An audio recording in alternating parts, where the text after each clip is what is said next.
नमस्कार। मैं राकेश परमार। मित्रों, एक तो आज बड़ा ही दुखद न्यूज कल भी मिला और आज भी मिला।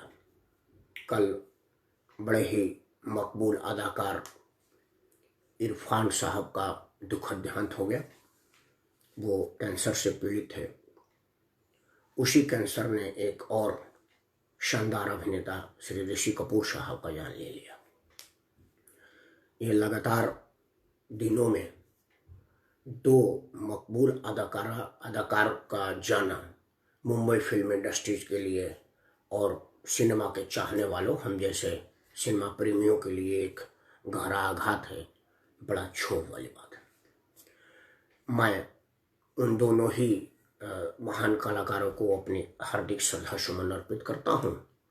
ईश्वर अल्लाह है आपको अपनी पनाह में ले, आवागमन के इस कुचक्र से आपको मुक्ति प्रदान करें। मित्रों, आज की बात पत्रकारिता के पतन की पराकाष्ठा पर है। हेडिंग में वही डालने वाला था, लेकिन चूंकि वो हेडिंग कई लोगों को आकर्षित करता, कई लोगों को प्रभावित करता, इसलिए मैं वो ना डाल करके सीधा सीधा प्रश्न डाला है कि पत्रकारिता हमारी किस स्तर तक गिर चुकी है। इसका सीधा सीधा उदाहरण है, अर्णव गोस्वामी ने आदरणीय सोनिया जी से कुछ प्रश्न किया था। मैंने अपने फेसबुक लाइव में कहा था कि अर्णव गोस्वामी के तरीके का मैं विरोध करता हूँ। इतनी बड़ी स्तर की महिला जिनका प्रोफाइल इतना बड़ा है, जिनके इशारे पर सरकार चली है पूरे 10 साल तक, और जिनके इशारे पर अब तक एक बहुत बड़ी पार्टी देश की चल रही है, उसके लिए इस हल्के शब्दों का इस्तेमाल नहीं होना चाहिए। लेकिन मैंने कहा था कि अर्णव के उस प्रश्न का मैं साथ देता हूं जिसने अर्णव गोस्वामी ने प्रश्न किया था। मैं इस पर एक फेसबुक लाइव कर चुका हूं, पूरा 1 घंटे तक किया था, इसलिए उस पर चर्चा नहीं होगा। चर्चा होगा कि अर्णव ने प्रश्न किया आदरणीय सोनिया जी से। उसमें ना तो कांग्रेस पार्टी ने कोई जवाब दिया, ना ही आदरणीय सोनिया जी ने कोई जवाब दिया। उल्टे सोनिया जी के चाहने वालों ने देश भर में अर्णव गोस्वामी के ऊपर केस ठोक दिया। 2 बदतमीज लोगों ने अर्णव का पीछा किया। उसके गाड़ी पर कोई कह रहा कि नीला रंग फेंका, कोई कह रहा तेजाब फेंका। ये जांच का विषय है, मेरे सामने की घटना नहीं है, ना ही उसकी कोई तस्वीर आई है कि मैं बताऊं कि वो तेजाब था कि नीली स्याही थी या पानी था। ये मैटर ही नहीं है। मैटर ये है कि उसके जवाब में अर्णव गोस्वामी को मुंबई पुलिस ने 12 घंटे से भी ज्यादा देर तक बैठा कर रखा। मित्रों, अभी मैंने कहा ना कि हम सिनेमा के पसंद करने वाले लोग हैं। हमने सिनेमा में देखा है कि पुलिस जो विलेन के किरदार में होता है, बोला हम कुछ नहीं करेंगे, रोज तेरे को बैठा देंगे ना अपने थाने में, तेरी अकल ठिकाने आ जाएगी। कुछ उसी तरह का साजिश अर्णव गोस्वामी के साथ होता हुआ प्रतीत हो रहा है। हालांकि देखिए, पुलिस का काम एक कानून के दायरे में है, वो कानून के तहत ही उसको बुलाई होगी। कई लोगों ने FIR करवाया है।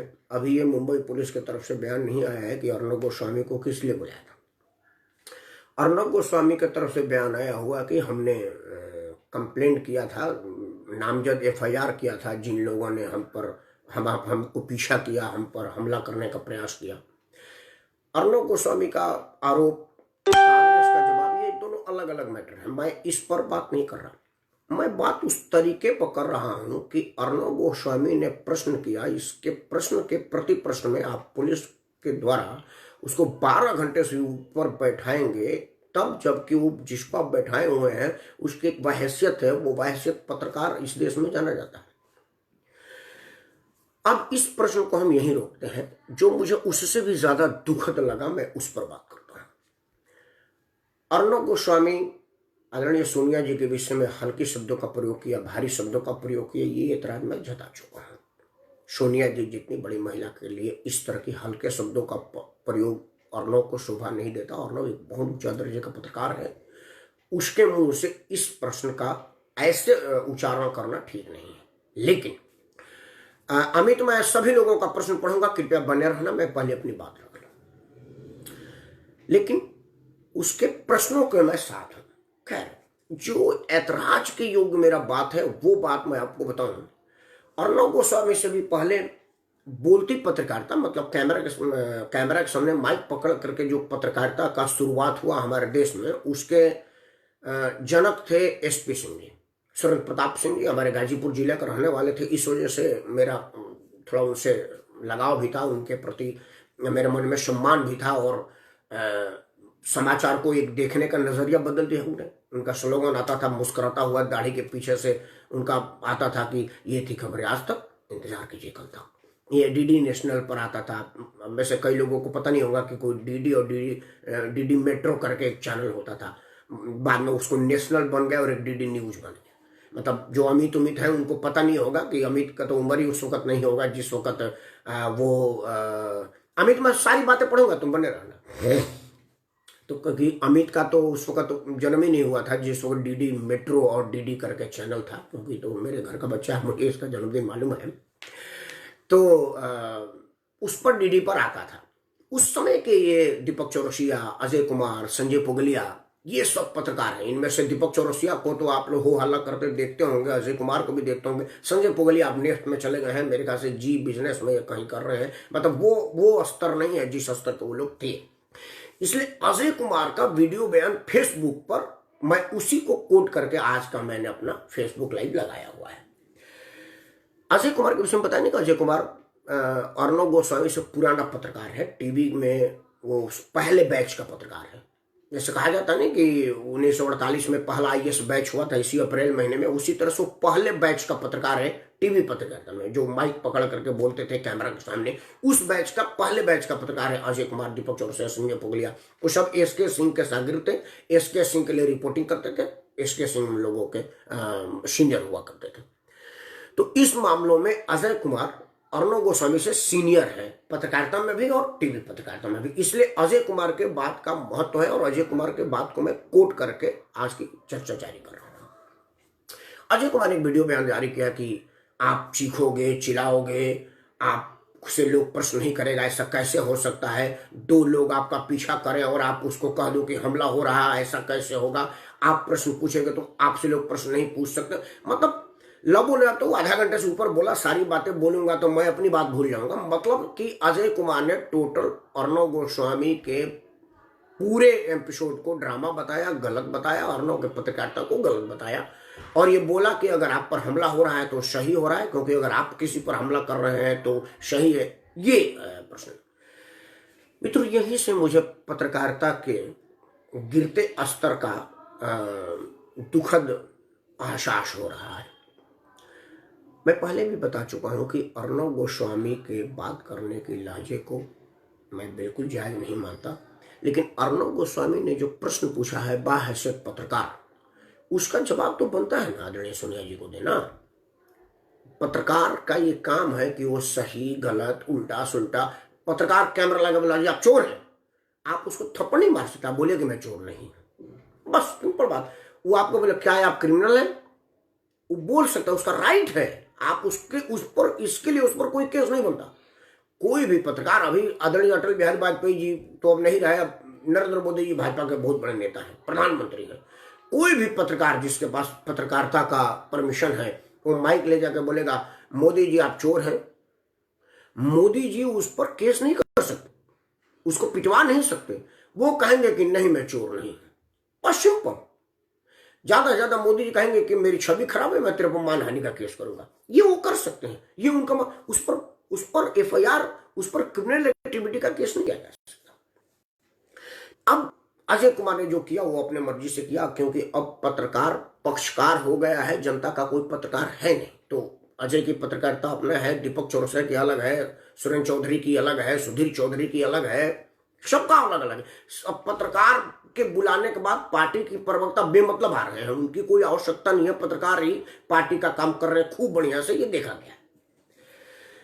तब सवाल है कि लोकतंत्र में पत्रकारिता कैसे बचे? अगर एक संस्था बिल्कुल खराब हो गया, उसमें जंग लग गया होगा, तो आप उसको निकाल के फेंकेंगे नहीं, उसका जंग ठीक करके उसको बढ़िया से फिर पेंट मारी जाती है, यही तो काम है। हमारे घर में दीवार में दीमक लग जाता है तो हम उसमें दीमक के छिड़काव करते हैं, बहुत होता है तो उस पार्ट को काट करके वहां पर दूसरी लकड़ी लगाते हैं। यही यही परंपरा है। तो पत्रकारिता में भी अगर कहीं कोई कमी रह गई है तो हम उसको सुधारने का प्रयास करेंगे। पूरी पत्रकारिता में आग लगाने का काम तो नहीं कर सकते। अर्णव गोस्वामी को 12 घंटे तक बुला करके पूछताछ करना, पत्रकारों को धौंस जमाना है, पत्रकारों को धमकी देना है, पत्रकारों पर दबाव बनाना है, मैं उसको इस श्रेणी में ले रहा हूं। क्योंकि अर्णव गोस्वामी पर कितना हो बड़ा केस था, इतना बड़ा तो बैठे कोई देशद्रोही वाला कोई पाकिस्तान के ISI से मुंबई बम ब्लास्ट में बम तो नहीं फोड़ रहा था कि 12 घंटे तक पुलिस को उससे पूछताछ करनी पड़ी। मैं ये समझ ही नहीं पा रहा हूं कि उससे क्या पूछना चाह रही थी मुंबई पुलिस, जो पूरे 12 घंटा तक पूछी। मुझे इस बात पर एतराज है। मैं फिर से एक बार दोहरा रहा हूं, हर 2 मिनट बाद ही कहूंगा, अर्णव गोस्वामी के तौर तरीके से मैं बिल्कुल समर्थन नहीं करता, लेकिन अर्णव गोस्वामी के उस प्रश्न का मैं मांग समर्थन करता हूं कि उसका तो यही मांग था कि पालघाट घटना में सोनिया जी चुप क्यों है। और ये प्रश्न बनता है क्योंकि सोनिया जी बाटला हाउस में रोई थी, रात भर नहीं सोई थी। ये बात सलमान खुर्शीद ने कहा है, तो सलमान खुर्शीद कह रहा है तो सही कह रहा है, क्योंकि सलमान खुर्शीद साहब बड़े सीनियर लेवल के कांग्रेस के नेता हैं, उत्तर प्रदेश के अध्यक्ष थे, केंद्र में मंत्री थे, सोनिया जी के करीबी हैं। उनके यहाँ सोनिया जी के यहाँ डायरेक्ट एंट्री की परमिशन है, हम जैसों को तो पास बना के जाना पड़ता है। तो अगर सलमान खुर्शीद साहब कह रहे हैं और या सलमान खुर्शीद गए तो सोनिया को बयान दे देना चाहिए कि ये एकदम गलत बात है। सोनिया जी को ये बयान देना चाहिए कि भाई ये एकदम गलत बात है, मैं ना रोई थी और ना ही रात भर सोई नहीं थी, सलमान खुर्शीद झूठ बोल रहे हैं। लेकिन अब तक सोनिया जी की तरफ से ये बयान नहीं आया है। तो अगर ये बयान नहीं आया तो फिर अर्णव गोस्वामी का प्रश्न तो जायज है। ये अलग मैटर है।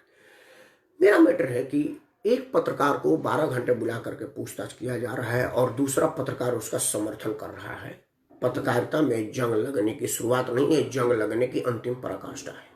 क्योंकि अगर एक पूरी एस्टेब्लिशमेंट को अगर क्वेश्चन किया जाता है और पुलिस से प्रताड़ित किया जाता है और उस पर उसी के अंदर के लोग और उसका समर्थन करते हैं और कुछ लोग उसका विरोध करते हैं, मतलब कहीं कोई ना कोई गड़बड़ी है। मान लीजिए मुंबई पुलिस का 12 घंटे का पूछताछ एकदम सही था तो सारे पत्रकारों को कहना था कि बिल्कुल सही था, और अगर गलत था तो सारे पत्रकारों को ये कहना था कि गलत था। मेरा अपना मानना है और ये मेरा मांग भी है। पहले मेरी मानना यह है कि मान लिया कि अर्णव गोस्वामी गलत है, मान लिया, हालांकि मेरे पास कोई पुख्ता प्रमाण नहीं है, मेरे पास किसी जांच एजेंसी की खबर रिपोर्ट नहीं है कि मैं इस आधार पर कहूं कि अर्णव गोस्वामी गलत है। अगर गलत था तब उसके सामने जो 12 घंटे की पूछताछ हुई है मुंबई पुलिस को, उसको डिस्क्लोज करना चाहिए कि फला फला बात थी और फला फला बात की जानकारी मैं अर्णव गोस्वामी से लेना चाह रहा था। क्योंकि अर्णव गोस्वामी पर कोई देशद्रोह का मुकदमा तो था नहीं, क्योंकि जो धारा थी, मैं भी छोटा मोटा कानून की जानकार के हैसियत से मैं जानता हूं कि वो कोई ऐसी धाराएं नहीं थी जिसमें कोई राष्ट्रद्रोह का मुकदमा बनता हो, राष्ट्रद्रोह का मामला बनता हो, जिसमें ये पूछना चाहता कि भाई ISI से तेरे संबंधों के विषय में डिस्क्लोज कर, KJF से मेंबरी के विषय में जो डिस्क्लोज कर, KJ का मेंबरी के रूप में डिस्क्लोज कर। ये प्रश्न तो औरों के ऊपर भी बन सकता है, ये अलग मुद्दा हो जाएगा। मेरा ये मांग है, मेरा ये कहना है कि अर्णव गोस्वामी का पूछना और पुलिस का उस पर 12 घंटे तक पूछ कर मैं विरोध कर रहा हूं, क्योंकि ये सीधा सीधा एक पूरे जमात को ठेप देना है और पूरे जमात को ठेप देना कहीं से भी ठीक नहीं होगा। इसी बीच कई लोगों ने मुझे मार्गदर्शन दिया, मैं चाहता हूं पहले सब लोगों की बात पढ़ लूं क्योंकि कई लोग कुछ देर तक बनते हैं, कुछ नहीं बनते हैं। कनक भाई, हाँ नमस्कार भाई जी, आंचल लाल को भी नमस्कार, अजय तिवारी जी को भी नमस्कार, मुकेश भाई को सादर प्रणाम। अमित कुमार सिंह परमार, अमित ने लिखा है कि इंदौर में पार्षद द्वारा पत्रकार को मारना सही है क्या? चाहता नहीं, बिल्कुल नहीं। मतलब अगर तुम ये पूछना चाह रहे हो भाजपा का पार्षद था, पार्षद कहीं भी था, किसी भी पत्रकार को पीटना बिल्कुल बिल्कुल बर्दाश्त के योग्य नहीं है। उस पर मुकदमा कायम होना चाहिए। वो किस पार्टी से मेरा मतलब नहीं है, पत्रकार किस पार्टी से ये भी मेरा मतलब नहीं है।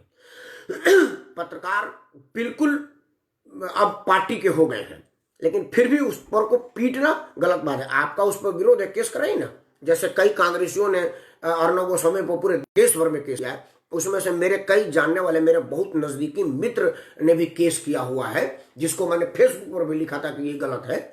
लेकिन केस करो, अगर तुमको कुछ लगता है तो आप उसको मत करो। श्री हृदय शिक्षकों के जय श्रीमन नारायण। रणधीर जी को जन्मदिन की बहुत बहुत बधाई हो। पुराना भाई थोड़ा लेट कह रहे हैं, लेकिन रणधीर जी को जन्मदिन की बहुत बहुत मुबारक हो। अमित दोबारा लिख रहे हैं कि हमले की झूठी रिपोर्ट लिखवाने पर सांप्रदायिकता फैलाने का आरोप है। हाँ, ये भी लिखा जा सकता है।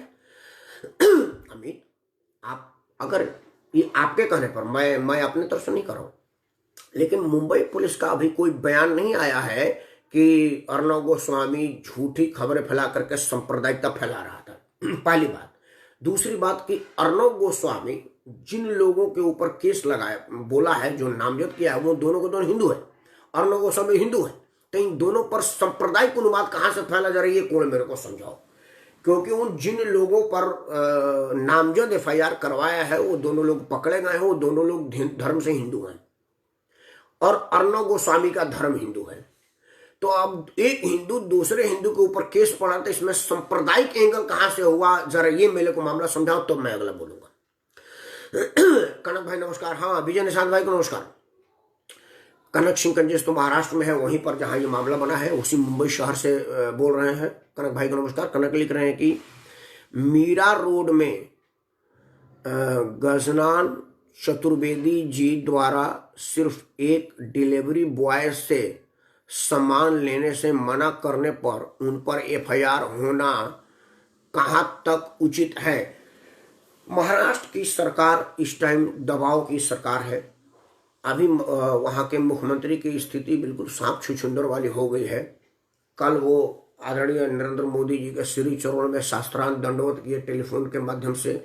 वो कहे कि महाराज अब आप ही हमारी नैया बचा सकते हैं, क्योंकि कानून के मुताबिक मुख्यमंत्री बनने के बाद आपको 6 महीने के अंदर किसी न किसी सदन का सदस्यता ले लेना होता है। वो मई में समाप्त हो रही थी। कोरोना वायरस के महामारी की वजह से चुनाव आयोग ने चुनाव करवाने से मना कर दिया कि मैं चुनाव नहीं करवा सकता। इस हिसाब से 25 मई को उनका रिजाइन हो जाता स्वतः। अब उनके अपने पार्टी वाले लोग और उनके समर्थक वाले लोग भी अंदर अंदर मिठाई बांट रहे थे कि चलो बहुत बढ़िया हो गया, ये बिन कंटेस्ट ही बाहर हो जाएगा। तब उन्होंने मोदी जी को फोन किया। मैं बार बार कहता हूं कि राजनीति में अंदर सब एक ही होते हैं, हमारे और आपके लिए अलग अलग होते हैं। नरेंद्र मोदी ने अपने प्रभाव का इस्तेमाल किया और आज राज्यपाल ने चुनाव आयोग से मांग किया है कि एमएलसी का चुनाव करवाया जाए, नहीं तो मुख्यमंत्री जी बाहर हो जाएंगे बिना चुनाव लड़े।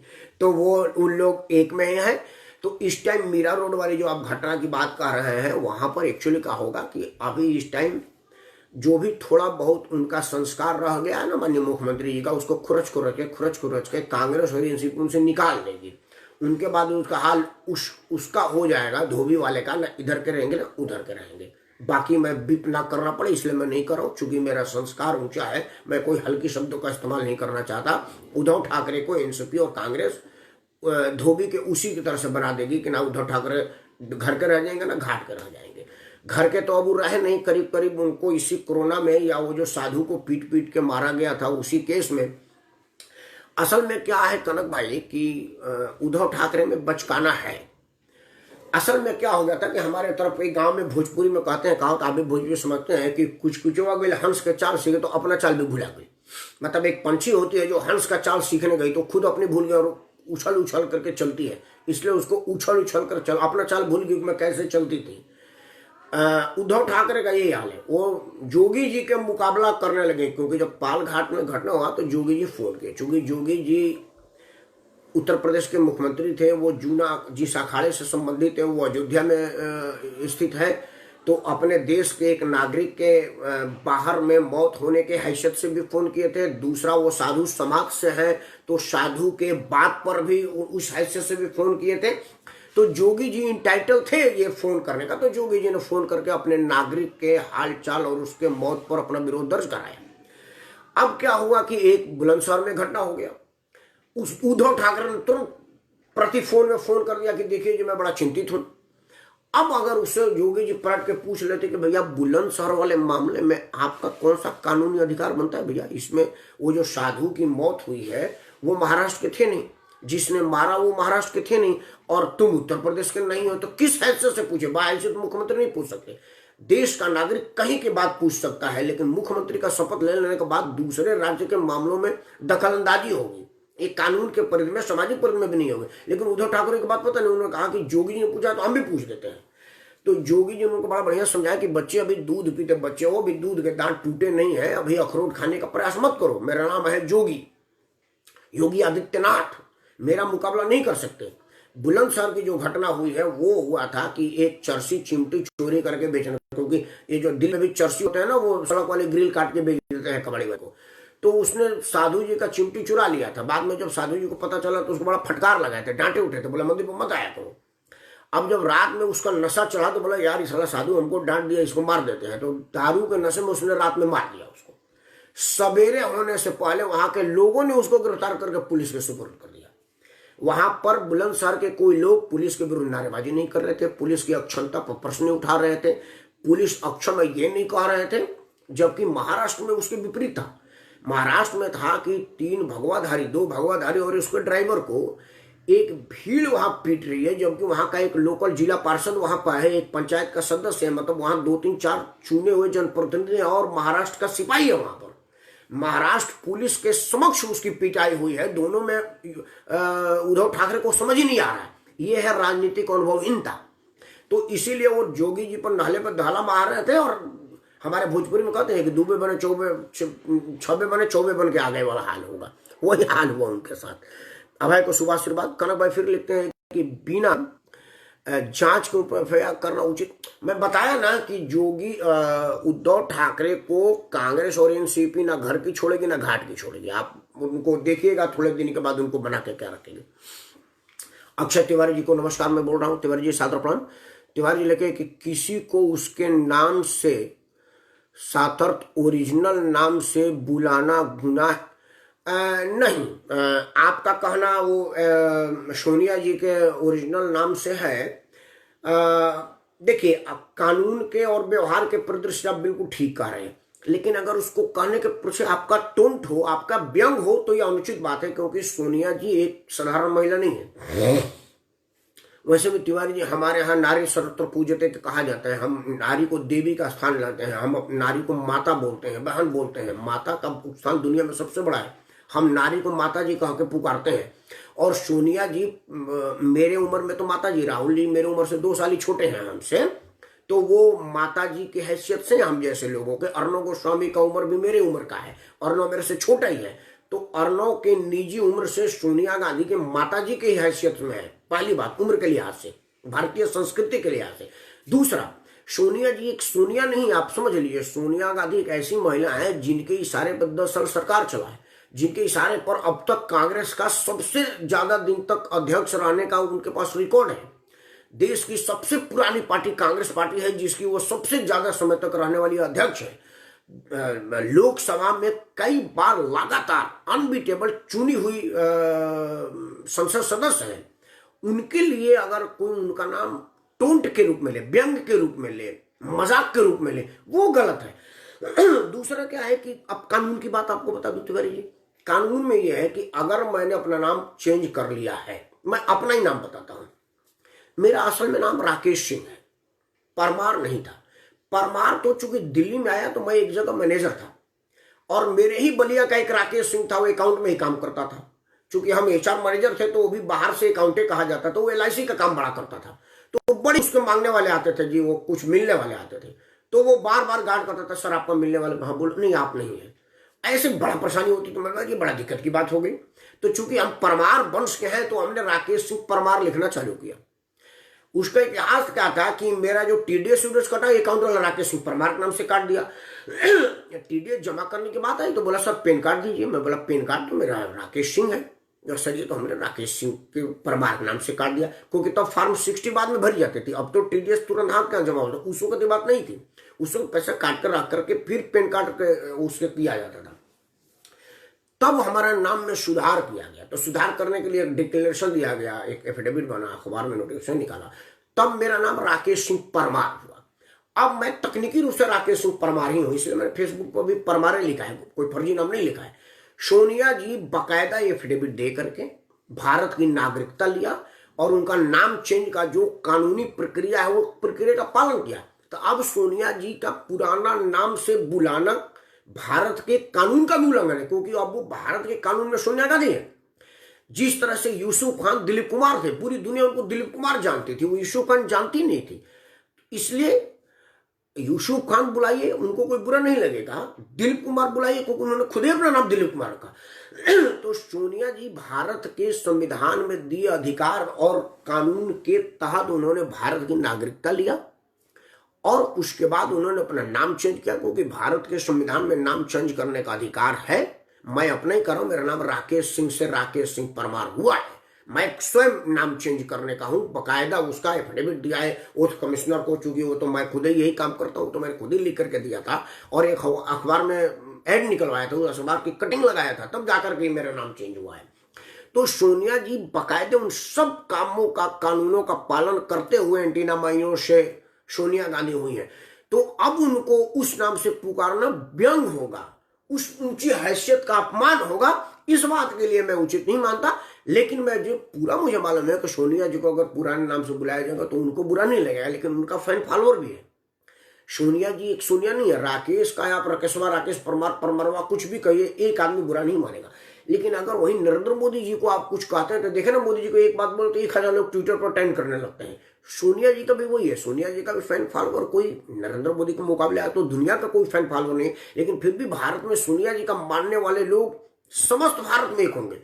दक्षिण भारत में अभी भारतीय जनता पार्टी को कोई नहीं जानता। दक्षिण मैं देश में बड़ा सौभाग्य प्राप्त है कि समाज में रहने के समय देश का हर कोना में गया हूँ, कई जगह लोग भाजपा को नहीं जानते, प्रधानमंत्री में मोदी जी को जरूर जानते होंगे, लेकिन कांग्रेस को जानते हैं, क्योंकि कांग्रेस कश्मीर से कन्याकुमारी तक हर ऐसा कोई ऐसा काम नहीं होगा जिसमें 2 आदमी कांग्रेस का जानने वाला और मानने वाला ना हो।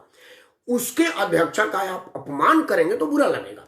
सोनिया जी से प्रश्न कीजिए, मैं साथ हूं, बिल्कुल मैं उस प्रश्न के साथ हूं, लेकिन उनका अपमान करने के लिए मैं साथ में नहीं हूं, क्योंकि आप अपमान किसी का नहीं कर सकते। सोनिया जी भारत की महिला है, भारतीय संसद की सदस्य हैं, देश के सबसे बड़े पुरानी पार्टी की राष्ट्रीय अध्यक्ष है, देश के प्रधानमंत्री को उन्होंने नचाया है, घुमाया है, जैसा आप सब लोग कहते हैं। मैं ये, चूंकि मेरे पास कोई आधार नहीं है कहने का, लेकिन उस वक्त के मंत्रिमंडल की एक्टिविटी, वहां के बड़े नेताओं की आओ भाव, सोनिया जी के प्रति उनका आदर सम्मान देख कर लगता था कि वो प्रधानमंत्री से ज्यादा सोनिया जी के प्रति लायबल है, सोनिया जी के प्रति वफादार है, तो ये दिखता था।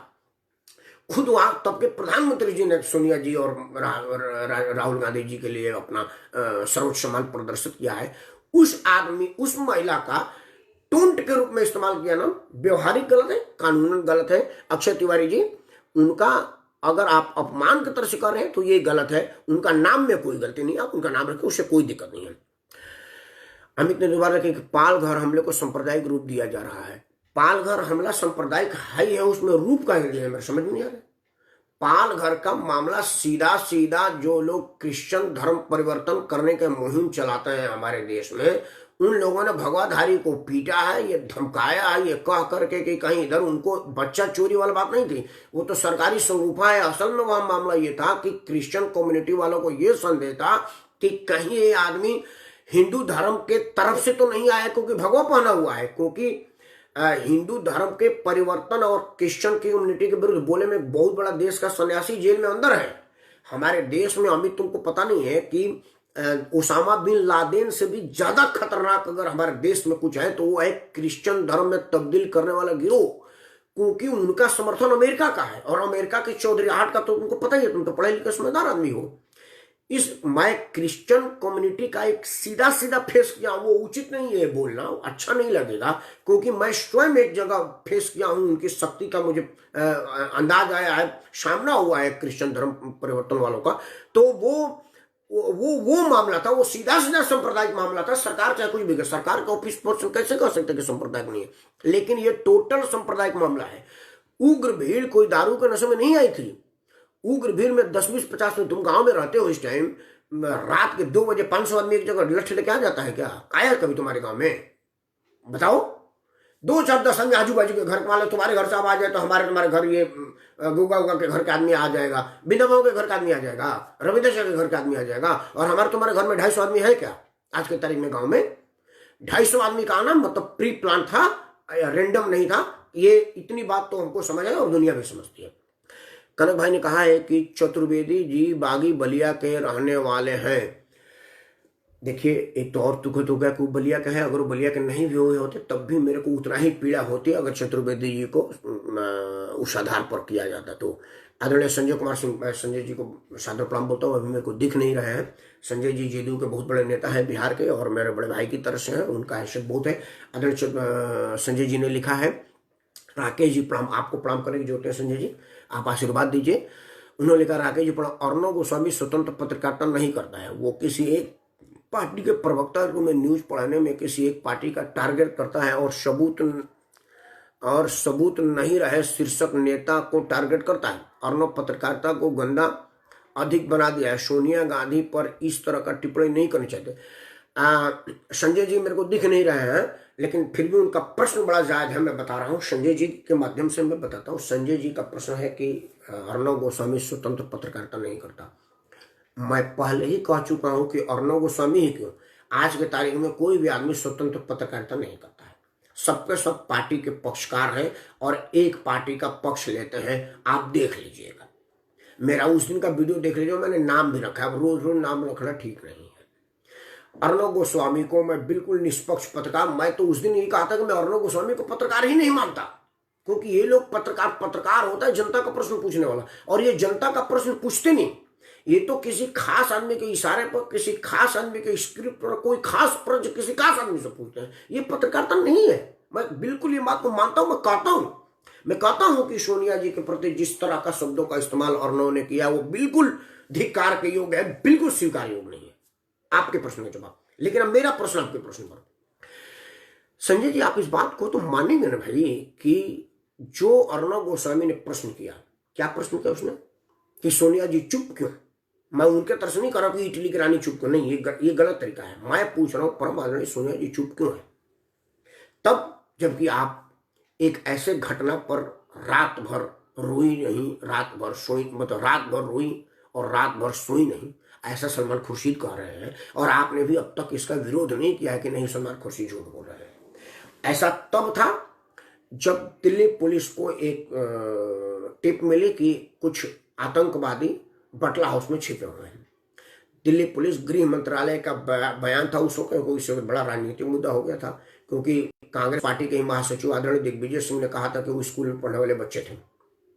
उसके जवाब में पी चिदंबरम तब के गृह मंत्री के हैसियत से बोले थे कि नहीं, हमारे पास जो रिपोर्ट है उसके रिपोर्ट के मुताबिक आतंकवादी थे। तो वहां ये बड़ा चला हुआ था। अब थे नहीं थे, ये बात कांग्रेस महासचिव की बात मानी जाए कि भारत के गृह मंत्री की बात मानी जाए, तो कानूनन रूप से तो भारत के गृह मंत्री की बात मानी जाएगा, क्योंकि गृह मंत्री के बाद पुलिस की रिपोर्टिंग होती है, खुफिया ब्यूरो की रिपोर्टिंग होती है, जिससे वो बताता है कोई आतंकवादी था कि नहीं था। कांग्रेस के महासचिव के पास कोई रिपोर्टिंग नहीं होती। वो तो मुसलमान नाम था, इसलिए वोट बैंक राजनीति में दिग्विजय सिंह कूद पड़े थे, क्योंकि उनको जहां भी मुस्लिम परिस्थिति दिखाने की जरूरत पड़े दिग्विजय सिंह कूद जाते हैं। तो दिग्विजय सिंह अपनी बात हल्का कर चुके हैं। दिग्विजय सिंह मेरे बड़े भाई की तरफ से हैं, मेरे तो अखिल भारत क्षत्रिय महासभा के संरक्षक हैं, और मैं उनसे सीधे टेलीफोन पर बात करता हूँ, सीधे मिलता हूँ। मुझे उनसे मिले को अपार्टमेंट में, मेरे बड़े भाई हैं, आदरणीय बड़े भाई हैं, मेरी मुलाकात भी होती है। लेकिन मुस्लिम परिस्थिति के लिए मैं उनसे मिलता हूँ तो विरोध करता हूँ, तो बोलते चाय पियो, अभी छतरी आए हो, मैं छतरी तुम छतरी, बाकी बाद में बात करने का, राजनीति में जब करना तो करना। तो वो मेरे बड़े भाई की हैसियत से हैं, लेकिन वो कूद पड़ते हैं। तो उस तरह में जब एक घोषित आतंकवादी के गोली लगने पर आप रो सकते हैं, रात भर सो नहीं सकते हैं, तो पाल घर पर भी आपको बोलना चाहिए था। अर्णव का प्रश्न गलत नहीं है, अर्णव का अपने का तरीका गलत है, मैं भी उसको मानता हूं। अरे राहुल भाई को नमस्कार बोल रहा हूं मैं। अभय सिंह ने मेरे को लिखा है, ब्रजेश सिंह, हाँ नमस्कार ब्रजेश भाई, का हाल बा? अभय भाई लिख रहे हैं कि भैया जी ये बताएं कि उद्धव ठाकरे भी तो तैयार थे बीजेपी के साथ गवर्नमेंट बनाने को, वो भी आधे टाइम तक मुख्यमंत्री बनने की बात मांग रही, तो भी अपनी जगह सही थे। अबे भाई आपकी बात बिल्कुल सही है। आप जो कह रहे हैं उद्धव ठाकरे आधे टाइम पे उसी तरह से बनाना चाहते थे जिस वक्त मायावती और मुलायम सिंह की कोलैबोरेशन थी। असल में होता क्या है कि जब आदमी आधे देर तक मुख्यमंत्री बनता है ना, फिर वो रिजाइन नहीं करता। फिर जिस तरह से मायावती ने किया, मुलायम सिंह के लिए सीटें ही नहीं छोड़ा, और मुलायम सिंह जब आधा मौका मिला तो मुलायम सिंह सीट नहीं छोड़े। जिस वक्त साहेब सिंह वर्मा दिल्ली के मुख्यमंत्री बने थे तो फिर वही सीट नहीं छोड़े। ये राजनीति में जब आदमी सीट पा जाता है तो छोड़ा नहीं है, वो जितना आप आसान समझ रहे उतना हुआ नहीं था। असल में भाजपा और शिवसेना का गठबंधन बाला साहब ठाकरे के जमाने से चलता आ रहा था कि जिसकी जितनी संख्या ज्यादा होगी मुख्यमंत्री उसी का होगा। यही पैटर्न पर बना हुआ था। तो उस पैटर्न के हिसाब से भारतीय जनता पार्टी के सदस्यों की संख्या ज्यादा थी, इस वजह से मुख्यमंत्री की दावेदारी उसकी थी। बाला साहब ठाकरे और आदरणीय अडवाणी अटल जी के टाइम का ये कोलेबरेशन था, वो उस वक्त की मजबूत गठबंधन थी। आधार ये था कि जिसकी संख्या भारी होगी मुख्यमंत्री उसी का होगा। उद्धव ठाकरे अपने पिताजी के जमाने के बात को तोड़ दिए थे, अपने पिताजी के गठबंधन और शर्तों को तोड़ दिया था, इस वजह से उन दोनों आदमी में समझौता नहीं हुआ। इतनी आसान नहीं अभय भाई जो वो कह रहे हैं और आप जो कह रहे हैं। अमित लिख रहे हैं कि गृह मंत्री कह रहे हैं कि दोनों लोग एक संप्रदाय के हैं। मैं यही तो कह रहा हूं, एक संप्रदाय के गृह मंत्री का कह रहे हैं, संप्रदाय एक है। मतलब आप महाराष्ट्र के गृह मंत्री की बात कर रहे हैं ना, महाराष्ट्र के गृह मंत्री इसलिए कह रहे हैं क्योंकि वो सबके सब हिंदू ही थे जो कन्वर्टेड होकर ईसाई बने हैं। तो उन लोगों का नाम वही हिंदू वाला ही नाम जारी किया गया, उनका आज वाला नाम जारी कर दो, सब लोगों का आधार कार्ड मंगवा लो। यही तो बात है। मतलब वहां से यही याद है कि आदरणीय सोनिया जी, आज सोनिया जी हैं, उनका पुराना वाला नाम अगर ले लो तो बुरा हो जाएगा।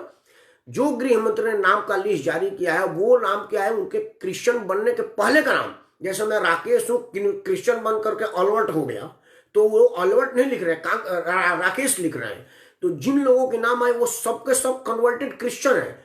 वहां पर जो वहां का पार्षद था वो क्रिश्चियन था, वहां जो दूसरा आदमी वीडियो में दिख रहा है वो क्रिश्चियन धर्म के बदलने वाला वहां का मुख्य सरगना था। वहां पर एक आदमी जो उस वक्त उसकी उपस्थिति वहीं पर थी, उस आदमी का मैं नाम नहीं रखूंगा, नहीं तो और मामला बिगड़ जाएगा और 9 के साथ मुझे भी जेल जानी पड़ेगी। दिल्ली की एक बहुत बड़ी हस्ती के सामने बिना जांच के जाता है, जबकि वहां पर प्रधानमंत्री भी बिना अपॉइंटमेंट के नहीं जाते हैं। वो आदमी सीधा वहां पर जाता है अपनी गाड़ी समेत। उस क्रिश्चियन कम्युनिटी का वो करने वाला आदमी था। तो वो जो गृह मंत्री ने कहा है वो उन लोगों का नाम, पुराना नाम और धर्म बताया है, वर्तमान नाम धर्म नहीं बताया है, इस वजह से हुआ था। हाँ, राजेश कुमार जी को नमस्कार बोल रहा हूं मैं। अमरीक भाई नमस्कार। आप कुंवर रघुवंश को शुभ आशीर्वाद। कैसे हो रघुवंश? ठीक है भाई। अक्षय कुमार तिवारी दोबारा लिखते हैं, अक्षय कुमार लिखते हैं कि शायद ही अर्णव के अलावा किसी और पत्रकार ने नेशनल लेवल पर पाल घर का प्रश्न उठाया हो, इसको जनता के इशू नाम माने। प्रणव गोस्वामी ने पाल घर के घटना को जितना जोर शोर से उठाया उससे ज्यादा जोर शोर से मैं उस बात का समर्थन करता हूं। फिर से आपको एक बार बता रहा हूं, मैं पाल घर के घटना का उठाने का विरोध नहीं कर रहा हूं। अक्षय जी, प्रणव गोस्वामी ने आदरणीय सोनिया जी के लिए जिन शब्दों का इस्तेमाल किया, जिस लहजे का इस्तेमाल किया, हमको उस बात का विरोध है। सोनिया जी एक आदरणीय महिला है, लोकसभा की चुनी सांसद है, एक सबसे पुरानी पार्टी है, तो उनके साथ कुछ डिकोरम चाहिए होता है। हमारे यहाँ संस्कार है ना एक दूसरे को आदर से बात करने का, तो आदर से अगर बात करते तो उसमें उनमें कोई बुराई नहीं थी। उसके प्रश्न के मैं साथ हूं, उसके प्रश्न पूछने के तरीके के साथ नहीं हूं मैं। अमित सिंहा बाबू शुभ आशीर्वाद। भैया जी कोई बस चलेगी, अगर कुछ न्यूज मिले तो आप अपडेट जरूर करना। योगी जी के राज्य के आप नागरिक हो और योगी जी पर भरोसा करो। योगी जी अगर कोटा से और मद्रास से अपने लोगों को बुला लिए तो भारत के राजधानी से भी बुला लेंगे। 4 तारीख से, जैसा कि गृह मंत्रालय ने आदेश दिया है कि 3 तारीख के बाद आएगा। सभी राज्यों में से उत्तर प्रदेश के मुख्यमंत्री सबसे पहले नोडल अफसर की नियुक्ति किया है, जो अपने अपने जिला के नोडल अफसर का नेट पर नाम चल गया है, लिस्ट पर नाम चल गया है। बहुत जल्दी आप अपने जिला में पहुंचोगे योगी जी के आशीर्वाद से, उनके सौजन्य से। कुंवर रघुवंश सिंह सेगर ने अमित को जवाब दिया है कि कल दिन में फोन करें, बाकी भैया को भी जो करना है आज बात करिए। हाँ बिल्कुल ठीक कह रहे हैं आप। एनीवे मित्रों, आज आप वीडियो बंद करने से पहले आपसे 2 ही बात कहूँगा। ये बिल्कुल सत्य है कि पत्रकार अब पत्रकार नहीं पक्षकार है। ये बिल्कुल सत्य है कि जो बढ़िया पत्रकार हैं वो कहीं नहीं है, उनको खोजने की आवश्यकता है। लेकिन फिर भी एक पत्रकार के प्रश्न पूछने पर 12 घंटा तक पुलिस के थाने में बैठा करके धौंस जमाना, बाकी पत्रकारों को धमकाना है, लोकतंत्र के लिए शुभ नहीं है। दूसरा, अर्णव गोस्वामी के साथ पत्रकार बिरादरी का पट जाना, ये पत्रकारिता के जंग लगने की निशानी है। और अगर लोकतंत्र में हमारा पत्रकारिता में जंग कोई भी, मतलब जो लोकतंत्र के 3 खंभे हैं, न्यायपालिका, कार्यपालिका, विधायिका, पत्रकारिता, इनमें से किसी में भी अगर जंग लग जाएगा, इसकी नींव कमजोर हो जाएगी, तो लोकतंत्र की तंबू इन 3 बंबुओं पे है। कोई भी बंबू अगर खराब हुआ तो हमारा लोकतंत्र का तंबू गिर जाएगा।